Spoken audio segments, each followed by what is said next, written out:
Okay, Bismillahirrahmanirrahim. Assalamualaikum warahmatullahi wabarakatuh. Hmm,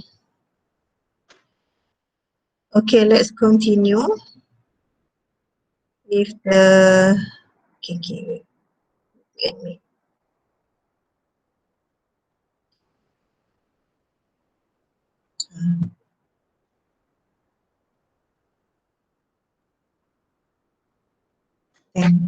Okay. So, can we proceed, class? Yes. Okay, thank you. Do you want to ask any questions, Brother Ibrahim?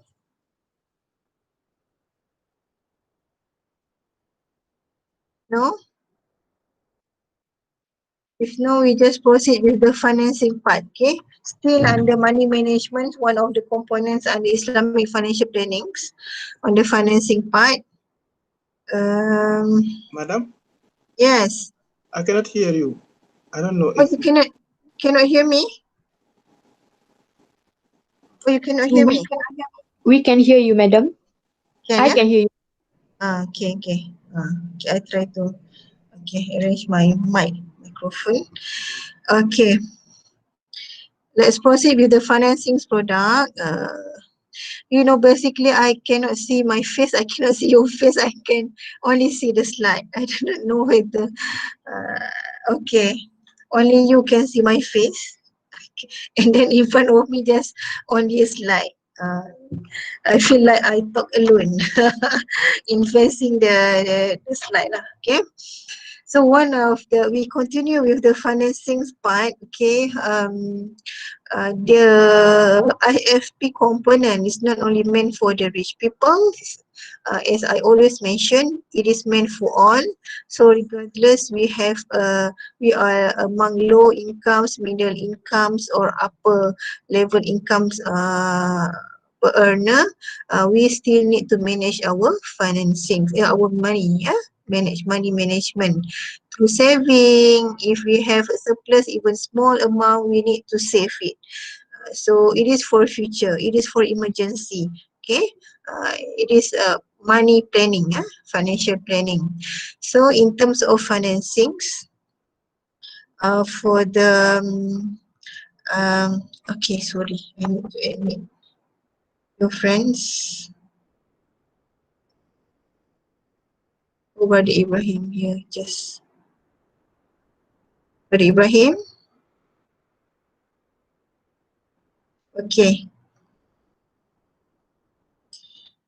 Okay, and then for the financings part, okay, we will discuss on the Ar-Rahnu microfinancings. This one, I can say it is microfinancing because Ar-Rahnu basically provide a very limited amount of financings, not exceed 100k, because these financings will reflect the value of the goal that the customer have with them.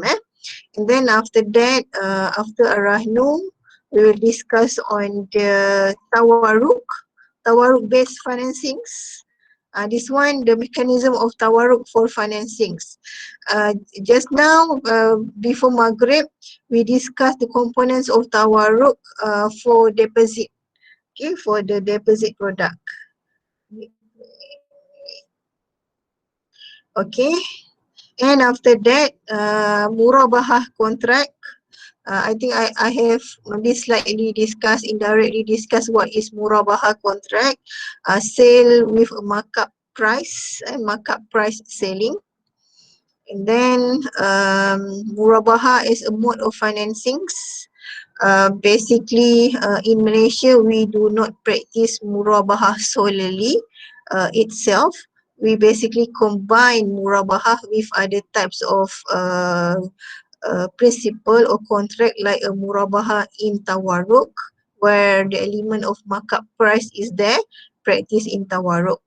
Maybe in Middle East, banks, they do adopt murabaha itself as a contract, murabaha contract for financings, okay, but not in Malaysia. And then ijarah financings. Ijarah applicable basically for vehicle financings, mechanism for ijarah and salam contracts, salam contract financing, and istisna contract financing, and then after that baik bitamam jil financing, I think which no longer applicable or only few of the financial institutions adopt this one. This no longer famous or popular in Malaysia, BBA. Maybe because of certain issues that make it similar with the conventional one. And after that, we will discuss basically BBA is adopted in home financings, and Musyarakah Tanah Kisah is also adopted in home financings, but it is not popular contracts because issues of ownerships of land or because this is partnership. So the bank need to become a partner to own the house. So issue for the bank to own the house. Issue with a land authority. Okay, so only that. Okay, so only that contract we will discuss after this. So we go one by one. The first one is Rahnu.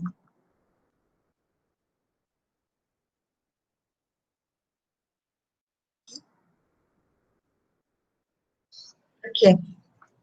So Arahnu or Islamic pawnbroking is a this Arahnu contract or Arahnu product provide immediate financings to assist individual in overcoming cash flow needs through method which are considered halal by the Sharia regulations lah. So the pawning contract is voluntary charitable contract.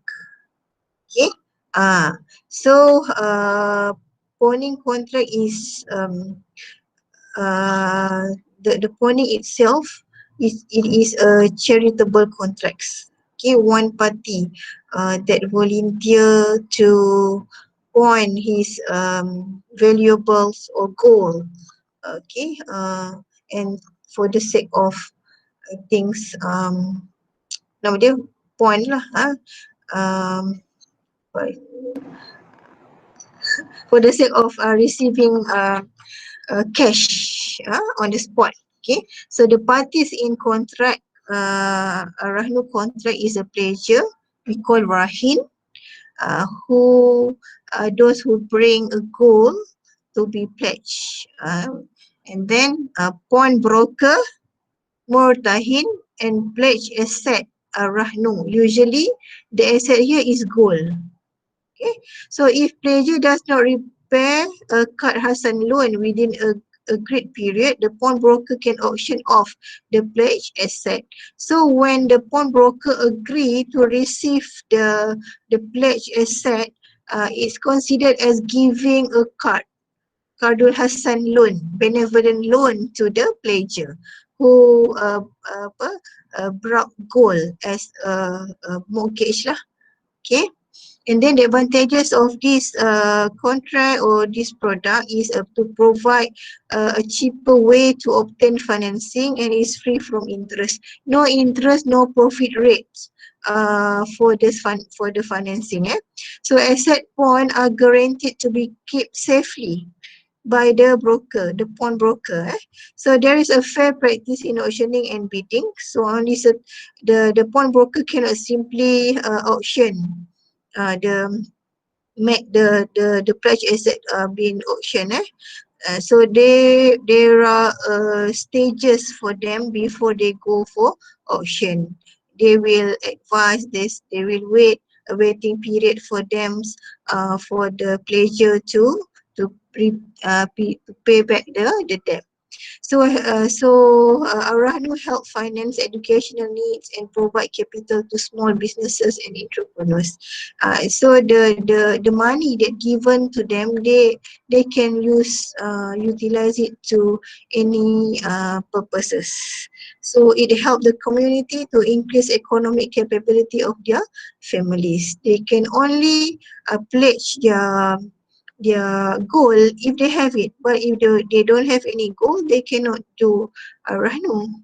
Okay, so the principle in Ar-Rahnu, the first one is Qardul Hasan loan. The borrower only to pay the amount borrowed. If they borrowed 1,000, so only need to pay 1,000, return 1,000 to the pawnbroker. Rahan itself is the borrower is required to place a valuable asset for the loan. It may be utilized as payment if the debt is not repaid within the agreed period. Okay, so that is a Rahan, a pledge. Al-Wadi'ah, the lender is responsible, Al-Wadi'ah to safekeep contract. So the lender or the pawnbroker is responsible to take necessary precautions to ensure the security of the asset placed by the borrower. They need to prepare maybe a box, a special box to safekeep the asset, the pledge asset. And Ujrah, the lender is allowed to charge a reasonable fee for keeping the pawn item safe and in good condition through the principle of Ujrah. Ujrah is a fee, or in Malay we call upah. It is a fee lah, for safekeep the pledge asset. Okay, there are 4 principles that is applied in Ar-Rahnu. Not only Ar-Rahnu, but the other principle are loan, the benevolent loan, the safekeep principle, and the ujrah, the fee paid to the pawnbroker. No profit rate, no interest rate that set to the loan. So the mechanism of Ar-Rahnu, the parties here is customer and Islamic pawnbroker. The customer willingly just bring their gold, their jewelries to approach the pawnbroker for the sake of cash, small cash lah, small. And then they pledge asset to the pawnbroker. The pawnbroker give them loan, Qardul Hasan loan, and then they pledge, and then they have to pay the custodial fee or the ujrah, fee under wadi'ah yad amanah. Yad amanah, no yad amanah. It is amanah. So the same types of jewellery, the same quality of the jewellery need to be safekept by the pawnbroker. And then at the end of the tenure, the customer need to repay Qardul Hasan loan, and the Islamic pawnbroker will return back the pledge asset or the jewellery. Okay, very simple method here. Okay, and then these are example. This is example of Ar-Rahnu certificate. This Ar-Rahnu certificate is given to the customer. Let's say this one the account number. This one under bank, bank that provide the Ar-Rahnu scheme. Name, the IC number, address, and the value of the pledge asset, and then the amount of loan. Usually the amount of loan is a certain percentage over the value of the jewellery. Here the value of the jewellery is 3,300, and the amount of loan given to the customer is 2,000 only, not 100% of value of the gold. And then the fee here, upah simpan is ujrah, fee is 149 only. So monthly installment is 359. Okay, 359. And then the period of financing here, the period of financing is 6 months. So the period of financing is 6 months. These are the date of pawn, the Ar-Rahnu date from 12 April until 12 October. Okay, usually it is a short-term period of small financing, 6 months. The maximum is 1 year. Okay. Okay, that's it for Ar-Rahnu. Any question? Assalamualaikum, Madam. Excuse Yeah? me. Sorry. Assalamualaikum. I have a question regarding the ujrah, the safekeeping fees. Mm. I just wonder why we need to pay the safekeeping fees, like because when we pledge the asset, right? So indirectly the pawnbroker will save the asset because we save the asset because if we fail to pay back the debts, they can use the asset to for the repayment. Is it, so why did we need to pay the safekeeping fees? Oh, why there is a safekeeping? Because the pledge asset here is not a normal asset, it is a gold. So not only one or two customer, they have many customer. So every customer will bring very valuable gold or jewelry, so that they need to safe keep the gold. So this one they will keep into the safety box. Okay, so to have that kinds of safety, so it is their responsibility. That is why it's considered as another task or another job for them to safe keep their the customer jewelry. So they have right to receive ujrah from that. Okay, because this is a special pledge asset. So they are really if there is need, they will take insurance or takaful coverage to protect this one. Okay, and then maybe they need to hire a security to secure or to ensure the jewelry, the pledge asset is always safe in the safety box. So that is why they will incur maybe additional cost to safe keep the jewelry. Yeah.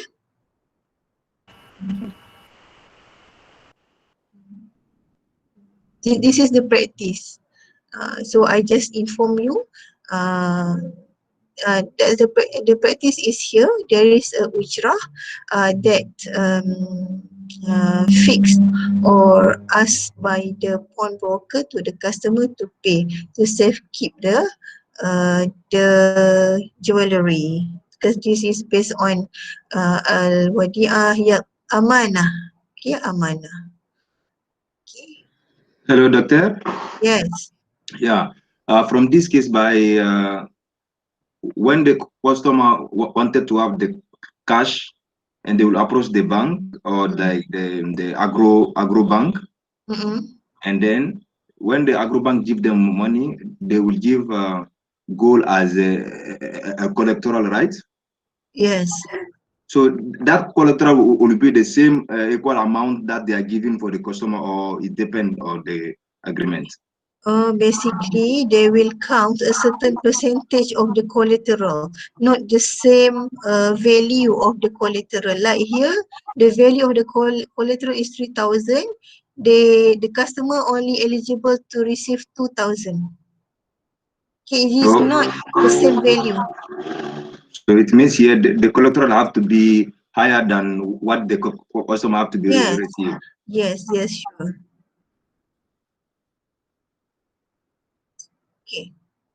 Okay, so let's proceed. Okay, so this one we go back to the tawarruk. This is the tawarruk based financing that using a murabahah contract. Okay, this one financing. Last times or before Maghrib we discussed on the deposit based on tawarruk. Okay, so again tawarruk is involve two stages of buy and sell contracts, and the banks will become agents on behalf of the customer. Like say in financings, in deposit, the customer bring money to the bank and ask the bank to buy the commodity, isn't it? In financing, the customer do not have money. Okay, what they do, the first step is a broker and the bank and the customer. So the first step is when bank receive a customer request on the financing, when the customer apply financings from the bank, so the bank will buy commodity from commodity broker, and then the bank pays purchase price. This one bank will act on behalf of the customer. The bank pays purchase price and then the ownership transfer to the bank upon purchase. The banks will buy. Now the commodity is belong to the bank. And then after that, the bank sell the commodity to the customer at cost plus profit, the murabahah. And deferred sale. This is deferred sale of commodity to the customer. But the bank will not approach the broker if no customer approach them. Okay, and then the ownership transfer to the customer. Now the commodity belong to the customer. Step 3, the customer opts not to take delivery of the commodity, and then they instruct the agents to dispose the commodity for immediate settlement. They ask the bank to sell, the bank act as selling agents to sell the commodity to broker B. So, and then after that, the broker settle the purchase immediate commodity, and broker B will buy the commodity. So bank as agent remit the commodity sale proceed to the customer. So the money now proceed to the customer. So the customer receive a cash. Okay, so the whole transaction end up with the customer will get will receive cash to buy maybe financing kan, to buy a car, to buy a house. And after that, they actually involved with a deferred settlement or installment paid to the need to be paid to the bank. Okay, so this is the first one is deferred sale. Okay, and then cash selling cash lah. The customer get money and then they will pay to the supplier of the car, something like that. They wanted to have cash. Okay, so they receive financings or deferred. They need to settle the deferred sale price. Okay, to the bank. Understand? Okay, so murabahah contracts, sale contract. Murabahah is a sale contracts where the seller need to disclose the actual cost of commodity and profit margin. That is why here, this is based on murabahah. The banks will inform the cost of the commodity plus profit rate. So profit rate is informed to the customer. This is murabahah selling, murabahah principle. So cash can be cash basis. The payment for murabahah can be cash basis or deferred payment. Like in tawaruk is deferred payment. Murabahah muajjal. Different with musawama. Musawama is sold for a lump sum price. No informing about, no disclosure about the cost and the profit to the next party. That is musawamah. Okay. So these are the terms and conditions for the murabahah selling. So the object must be existing at the times of sale. So in tawaruk based on murabahah, the commodity need to be determined, need to be identified, need to be exist. Okay. Must be owned by seller at the times of sale. There is the transfer of ownerships from the commodity trader to the bank, from the bank to the customer, from the customer to the commodity trader B, for example. So it must be owned, even though there are two stages of buy and sell, but the transfer of ownership must be real, legal. And then must be in physical or constructive possessions of seller at the times of sale. Constructive is like a stage by stage possessions of the seller. Must be physical the must be physical lah, because it must be certain, the object of the sale. And then must be valuable, must be specifically valuable here is mal mutakawim. Valuable, not only valuable in terms of financial valuable, but it must be valuables from the Sharia perspective. Mal mutakawim means that it must comply with the Sharia, because liquor and pig is not valuable. Okay, in the context of the Sharia. Okay, the valuable here is comply with the Sharia, something that is Sharia compliant. And then must be specifically known and identified, must comply with the Sharia. And then on matters pertaining to the sale transaction, sale must be instant, on the spot. Payment can be either cash or credit. Sale must be there. The selling contract must be done on the spot. The payment can be cash or deferred payment. And then sale must be unconditional. Certainty of delivery and certainty of price. Okay. Unconditional means that if the selling buy and sell contract is signed, no other conditions like if I want to sell you my laptop, you need to approve my application. You need to accept me as your leader, for example. Okay, no such condition. It's not valid. Okay, and then murabaha is a mode of financing like practice in tawaruk, based on markup price or cost plus principal.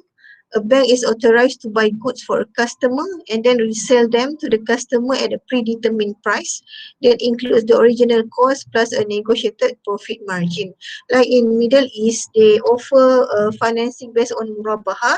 Like for vehicle financing, usually the banks will buy the car first and they sell the car to the customer. So for that purpose, they basically have, if I'm not mistaken, they have a warehouse that store all the cars. Okay, they buy first from the supplier. After that, they sell the car to the customer because they want to ensure Sharia compliance, so that they own the car first. After that, they sell with a markup price to the customer. Like they buy the car with 30,000, they sell to the customer with 50,000. So the bank need have a risk by to store the car or the vehicles. Okay, about the same, used to finance the purchase of good, seller and buyer, and this one the bank in the middle as intermediary. So the first one is seller and buyer will sign agreement on goods to be purchased, macam booking form, and then the buyer then request the bank to request or promise to purchase, request the bank to buy the good from the seller, and they promise to purchase. Okay, and then the bank will purchase the goods. Okay, will purchase because the buyer already promised to the bank that they will buy the goods. So Islamic bank will purchase the goods. So after that, the seller delivery the goods because the bank already paid the money to the seller here. And after that, this one made a payment. After that, they sell of goods to the buyer because they are the owner of the goods or the vehicle, for example. So after that, they sell the goods with a markup price, and then the customer need to make a payment, deferred payment. Okay. But this one is not practiced in Malaysia. Okay. What is practice for vehicle financing? In Malaysia, we practice ijarah contract. We discuss after this. Ijarah summa al-bai. At least after that we sell, or the bank sell the vehicle to the customer at the end of the tenure. Madam? Yes. Yeah, for the last one, Hmm. Murabaha, I would like to know if, for example, the bank buy the goods to the seller, to the buyer, and then he can pay like credit, right? The customer, the buyer will pay Yeah. deferred credit. Okay. Okay. So The bank what's happened? buy cash. Yes. What's happened if the buyer he default? Or the buyer default. Yeah. The buyer default. Basically, the banks in practice, the bank will require the goods to be returned to the bank. Let's say he finished already to sell all clothes or all goods, and then he didn't make profit. Then he lose also. So what the bank can do in that case? That's the problem, because when I think it is about the same. The bank will go for auction the property, the subject matter, because the customer default. Okay, so now I think the ownership still with the banks until the buyer settle all the payment to the bank. Then the ownership will be transferred to them. But before they able to settle all the payments, the ownership still with the bank. So the bank have right to recall back the property or the subject matter because the customer default. Okay, because the bank need to ensure that they receive back whatever amount of financing that they give to the buyer. Okay, maybe they can go for auction the property. The auction with lower price lah, as long as it can cover the financings, their loss. Okay, that's usually happen. That Okay. usually happen. If I'm not mistaken, there is no collateral here, right? No. Okay. So there are some goods also they cannot keep, like the bank cannot keep it. So if the buyer he need it to send right now, so they cannot keep it. So in case they already provide the goods to the buyer and he default. So I think here the bank will lose, right? The bank will ask the buyer to cover in any way. So they will not let the buyer enjoy the goods. They will call back and then they will sell the goods to other party to cover the loss. The bank will not bear the loss. They have to ensure that to sustain in the market. Okay, if not, if they just let the buyer just enjoy let the buyer default and enjoying the goods, can stay at the house, for example, and then use the vehicles, I think the banks are suffering. Actually, I want to know the process really, because if it is like cars and house, they can take it, no problem. Let's say it's like clothes, they buy to send it to the buyer. Clothes. Yeah. Oh, basically the clothes is no financing for clothes. The banks will only prepare financings for I think for valuable items like vehicles, like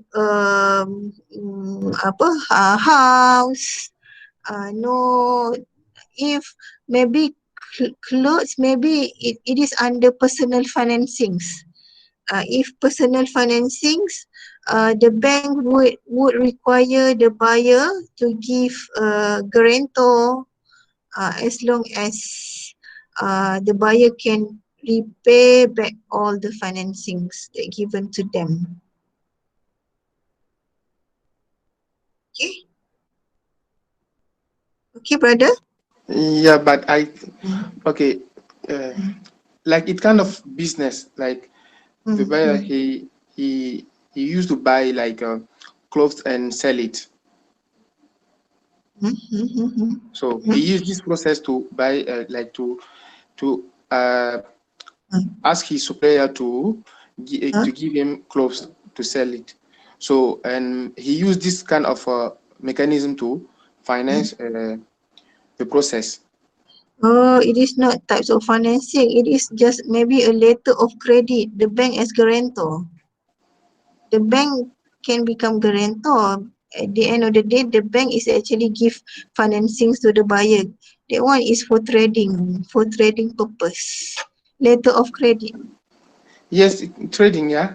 Trading, not a normal financings like a vehicle or for home financing. There is trading, trade financings. A letter of credit by the banks, LC. Okay, the letter of credit to the supplier given by the banks on behalf of the buyer. Here, basically, the banks will pay first to the supplier on behalf of the buyer. After that, the buyer will repay the amounts of the letter of credit to the bank. But they need to give like guarantor. They need to pay give collateral for that. Okay. Okay. This is for trade purpose. Okay. This one just a normal financing, vehicle and home financing. Okay. So ijarah contract. Okay. We move to ijarah contract. Ijarah from the word ajrun, ujrah, or meaning that considerations, return and wages or rent lah. Okay. So ijarah involve contract between two parties. The lessor lease the property to the lessee. Muajir and mustajir. In exchange for lease or rental payment, ujrah, and a form of exchange value consideration rent or of service of an asset. Okay, so the subject matter here is usually a service or the manfaah of that asset, like a stay at the house, okay, list of property between the owner and the lessee. Okay. And then the basis for ijarah in Al-Quran, Surah Al-Kahfi verse 77, if you had wished, surely you could have exacted some recompense for it. Okay, whoever hired a worker must inform him of his wages and give a worker his wages before his sweat dries. Okay, so these two from Al-Quran and from the Hadith represent or explain the ijarah contracts. Okay, when we perform ijarah contracts, the other party that giving the service or giving the manfaah of the to the second party, they have right to receive ujrah, the payment for that service or for that manfaah. And then it's considered as a sale of yujufrak, manfaah, by al-manfaah. Okay, yujufrak, right to use and enjoy profit or advantages or benefit of the property belonging to others as long as it is not damaged or altered in any way. Okay, so ujrah also considered as sale of yujufrak. Okay, so the basics ijarah contract, if property, we say it is a manfaah al-ain, the yujufrak, the utilizations of the physical property. If labor, we say it is manfaah al-a'mal, the service. We utilize the service of the manfaah of the employees lah. Okay, so both are types of ijarah also. Okay, so in ijarah based financings, basically ijarah al-ain is applied. Manfaah of utilizations of the physical asset, like if the banks adopt ijarah in vehicle financing, it said that the customer is actually using the manfaah of using the vehicles. owned by the bank. The bank is actually the owner of the vehicles. They lease the vehicle to the customer. The customer use the manfaat al-ain, physical. And then major difference between ijara and al-bai, ownership of property is not transferred. In ijara, ownership of property still remain with the principal, the owner. Okay, so the lessee only have right to utilize, not a legal right of ownership. And then risk and responsibilities remain with the owner. The owner still responsible on the risk that happens to the property. And comparable but not identical to conventional leasing contract. So conventional also for their vehicle financing, they use a lease contract because they have a specific leasing act, lease act. Nama dia? For the leasing contract. So mechanism of ijara financing, again we have a bank and we have a customer. So the customer identifies the vehicle that they want to purchase. So they approach the bank. So the bank will purchase the vehicle on their behalf, and the banks later on rent the vehicle to the customer. The customer pay the rental or monthly installments on the vehicles. Now the vehicles, the car here is still belongs to the bank. So until the end period of financings, after the customer settle all the installments, so the ownership will be transferred to the customer lah. So during the period of financing, the ownership is with the bank. Yeah. So salient features of ijara contract. Lease contract is bilateral contract between two parties, between the customer and the bank. The asset must have value. The asset must not be consumable and must be returned, must not be consumable, like our basic need like a rice ke habis, finish. Must be returned to the lessor in its original form at the end of the leasing period. This one a normal ijara. After period of leasing, for example, after 2 years, we have to return back the house key to the owner. Okay. Asset remains with the lessor, only usufruct is utilized by the lessee. The termination must be mutually agreed by the parties. Upon loss or non-existence of usufruct, ijarah contract is terminated. Like say the house was is burned, so no more house, no more usufruct. Okay, so the lessee cannot stay in the house anymore. So the ijarah contract can be terminated. Liabilities and risks, the incidental to ownership reside with the lessor, and then associated with usage they reside with the lessee. Let's say it happens to there is a damage because of the lessee. The lessee, the one that caused the damages, so the lessee need to pay.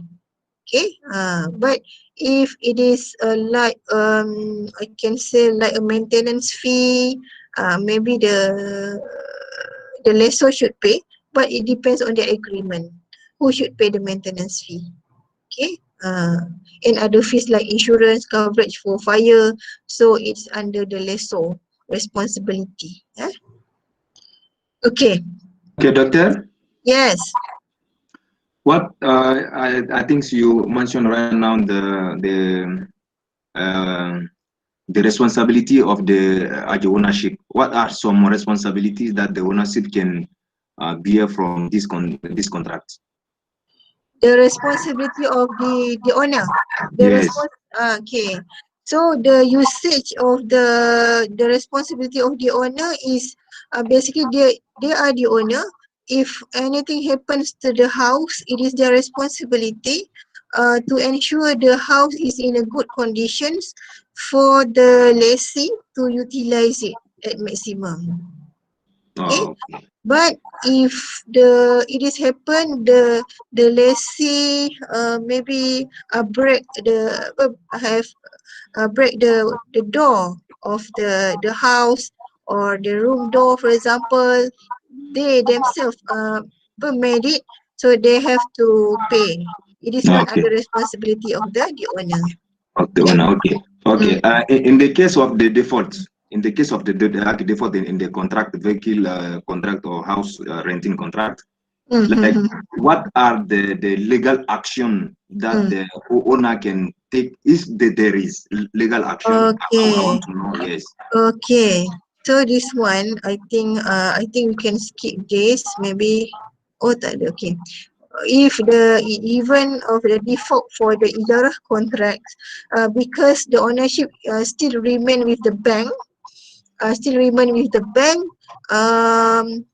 so when the customer unable to pay the rental fee or considered as a monthly installment, so the bank have right to call back the asset, because the asset is belong to the bank. They can anytime take the asset from the customer. Like this is legal. It is legal. There is a legal action that say that the bank have to repurchase again what they for the rent. Yes, it is legal actions because the owner of the car or the vehicle is the bank. Okay, let's say if the lessee fail to pay the leasing fee, okay, the installment, so right to the owner to call back the asset. So what I mean, like, you know, sometimes you can default for the first time, second times, or third times. Like, it depends on the situation that you are or the circumstance. What will be the implementation of these things? Because sometimes, like for the first time, you can say, "Oh, I don't have money to pay for this month, right? Or this next month." So, like, if you default for the first time, they will repurchase again, or they have to talk to you first and to make you understand or what would be happening. I just want to know the process. Okay, basically, the term default represent that after few attempts advising the customer, few attempts giving them a notice of installment, then after period, sometimes a period, maybe after 3 months, the customer still fail to pay the monthly installment, then they can becomes a default. Before that, it is not considered as default. Default, it is the final decisions, or it is I think strong statement to say the customer default if they only just lapse 1 month or 2 months. Okay, it is not default yet. Okay, default here is the customer no longer able to pay the monthly installment for a certain period of times after being reminded. Okay, if the customer, let's say for instance, the customer is more active, he was paying at the time, then he died and there is no one to pay. What they will handle this thing? They will give to someone else, or what will be happen? Okay, so in Malaysia, it is compulsory for the customer to seek protection from the takaful to cover the financings. If they die or they having critical illness, so the takaful operator will pay the balance of the financings to the bank. So we call HPRTT, Hire Purchase Reduced Term Takaful. This is a coverage for the financings to secure the customer as well as to secure the bank. Okay. Okay. We have also, but that's different for our case. Because for our case, you have to declare for that the things that you are renting. You have to declare for your assurance to say that if I'm not able to pay this thing, so they can pay for you. But if you do not declare at the beginning of the contract, even you are not there, they will not be able to replace that. There's still insurance contract that will protect. Yeah, insurance contract. It depends on the agreement with the insurance, what you would say. But here, only 2 situations. The takaful contracts will be applied. If in the event of death, or in the event of the customer having critical illness. Critical illness or total permanent disability. Total permanent disability, meaning that they are no longer able to survive in life financially. Okay, 2 situations only, then the insurance will come to pay the balance of the financings to the bank. Okay. Okay, I got it. Okay, I think let's proceed with the salam contracts. It's near to 9. Okay, salam contract is a sale contract whereby the seller undertakes to supply specific goods to buyer at a future date. I think because a salam contract is not it's not so it's not applicable for I think it's not so it's not really practice in current banking. They practice not in financing but certain contracts. Okay, I think I want to skip salam and istisna. Okay, so we just move to feature of salam because I want to stick with the product that relate with Islamic financial planning. Islamic financial planning. So So salam and istisna is not really practiced because it's not really practiced in Malaysia. yes. No, it's not really, especially istisna. But istisna, I think like because I read one of the article who was talking about istisna for the LRT because they said that LRT was constructed by based on istisna contract. Because istisna is property under constructions. It Yeah, is buildings manufactured because manufacturing contract. this so to discuss to relate with Islamic financial planning, I think it's not suitable. But still you can read the slide to have knowledge about this. Because I want to relate with financial planning. Salam and istisna. It is practiced but not on the vehicle financing, home financing for the individuals context, no. And BBA, do you need me to explain about BBA? Yes, What? doctor. Okay. So BBA is buy bitaman ajil, still buy and sell contract. I have to admit that most of the banking practice nowadays rely on buy and sell contracts.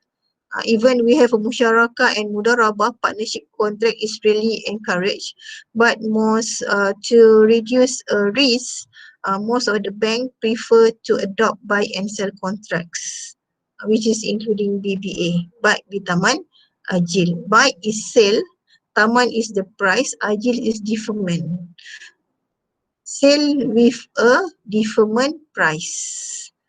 Okay, they sell now but the customer can pay in future within 20 years, within 10 years. Okay, and then it is a payment facility to complement a murabahah sale. It is like a murabahah sale. Okay, murabahah sale basically I think it's quite similar. Murabahah sale can be on the spot and on deferred. The murabahah sale on deferred we consider as BBA. Murabahah sale with deferred price is considered as BBA because BBA also a cost markup price sale. So BBA facility refers to a murabahah sale where payment of goods sold is deferred over a period of time. Usually BBA is applied in home financings, not vehicle financings. Okay. I talk about the Malaysian context. And then the terms BBA, but muajjal and murabahah are used interchangeably. It seems but muajjal, murabahah and BBA is considered the same one. But with a deferred payment. Purpose to provide financing facility for one who cannot afford to pay cash upfront for a necessary property such as house. Okay, this the pillars: seller, buyer, price, the property, and offer and acceptance. Okay, the parties, the subject matter, the price, and ijab and kabul. This is the pillars of BBA. Like say here, the banks want to buy house. Okay, this is housing developer. The customer sign, sell and purchase customer first pay 10% deposit. Pay 10% deposit. When they pay 10% deposit, they sign the agreement, sale and purchase agreement. Okay, basically in this stage, they already own 10% of ownership of the house. Okay, and then after that, the customer will approach the bank, ask the bank help or assistance uh, to buy the house on their behalf. So the bank purchase the house from no. Okay, BBA quite different with ijarah lah. Okay, so now the customer is already own 10% of ownership. So the bank purchase the house from the customer. Okay, the bank purchase the house from the customer. The house value is 150,000. Okay, so the bank purchased the house from the customer 150,000. When the customer receive money, they will transfer to the developer. Okay. Okay, so now the house belongs to the bank. After that, the bank sell the house to the customer with a markup price from 150, then it becomes 298,000 with a profit rate. Okay, and then the customer promise to the banks to pay this amount for 240 months with installment of 1,200 monthly. Okay. Okay, so after that, the customer charged the house to the bank for 298,000. Now the house value becomes about 300,000. The initial value is only 150. Okay, so the markup price is there, and then the amount of installment is there. Okay, all of this is determined at the initial stage. Okay, when the customer sign agreement with the bank. Okay. What else? So evidence of ownership and transfer.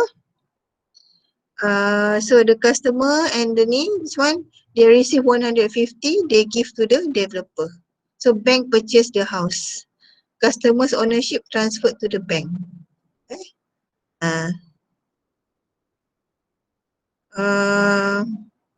And then pay the bank with markup price based on profit rate on deferred basis for 20 years. Profit rate that charged by the bank. Now it becomes 298,000. So this is BPA. So the comparison between conventional and the Islamic banks between for the house financings. So the purpose is same, purchase house, and the type facility housing loan, home financing through BBA, and then facility amount 150, and then the rate is 7.9% profit rate or interest rate, and then the profit rate here is 7.9%. Usually the banks will refer to base lending rate, base lending rate plus 1.4. This is the markup that the banks want. So base lending rate is actually 6.5%. I think this is example lah. Okay, these are the total interest. And the bank, the conventional, they charge interest, and the bank, Islamic bank, charge profit. What the same? Okay. Okay, Doctor. Okay. Like bank lending rate is 1.4 plus the 6.5. That will give the second. Okay. 1.4 is the spread the banks want. The BLR is basically offered in the market, same with all banks. This one, the spread that the banks want as their profit. Oh, okay. Additional profit that the banks have. Basically all banks we have this spread. 1.4 or 0.13. It depends on the market situations and the bank's objective. Whether they want to attract more customer or they do not want to have customer anymore, they will adjust this spread. Okay. And then, okay, another thing is the profit rate here for the BBA is fixed throughout the tenure. For 20 years, it's fixed 7.9%. But for the conventional banks, they are basically based on BLR, and this BLR is fluctuate based on the market, based on the economy. So that is why the interest rate here is changeable. It depends on the economic situations. We call fluctuate rate of BLR. But for the BBA, it is fixed rate because in Islamic contract, the selling price must be fixed from the beginning until the end of the tenure of financings. That is why the selling price can be calculated at the very beginning and it fixed for 20 years, 298,000. But for the conventional banks, because they adopt a fluctuate rate, so this I here is not fixed. Okay, it depends on the economics condition. It can be exceed 7.9. It can be below 7.9. If it is below 7.9, so the total amount of final amount payable to the banks will be lower than the Islamic one. But if the BLR is increased, the final amounts payable to the bank for the conventional bank here will be higher than the Islamic bank, because Islamic bank they have a fixed profit rate. Fixed profit rates previously for BBA, but nowadays most of the Islamic banks basically adopt I think as advised and instructed by the Central Bank of Malaysia. So most of the Islamic bank adopt fluctuate rate. It is more fair. And competitive to the conventional one, not not like this like if we see here, we might say that the Islamic banks will offer higher price or higher profit compared to the conventional one. Okay, that one is previous the previous times. I think 10 years ago, where BBA is offered in the market. Okay. Now tawaruk based home financings. It is fluctuate BLR also. Okay. Any question? Okay. So ada different is for the late payment, conventional bank will charge penalty. No specific rate that is for the conventional bank. They can go for higher or lower penalty to the customer, but for the Islamic bank it is compensation, just to compensate the loss that happens to the bank. It cannot exceed 1% of compensation rate. It is fixed by central bank. If the customer late in payment, pay for the monthly installment, they can only charge maximum to 1% of compensation rate. And it is based on the amount of late payment, not the whole principal, and it cannot be compounded. Okay, I think Yes. so. I think it's 9 already. Let take a rest. Okay. Musyarakah Mutanakisah, insyaAllah we will discuss next week, insyaAllah. Musyarakah Mutanakisah, then after that we can move to next topic. Okay.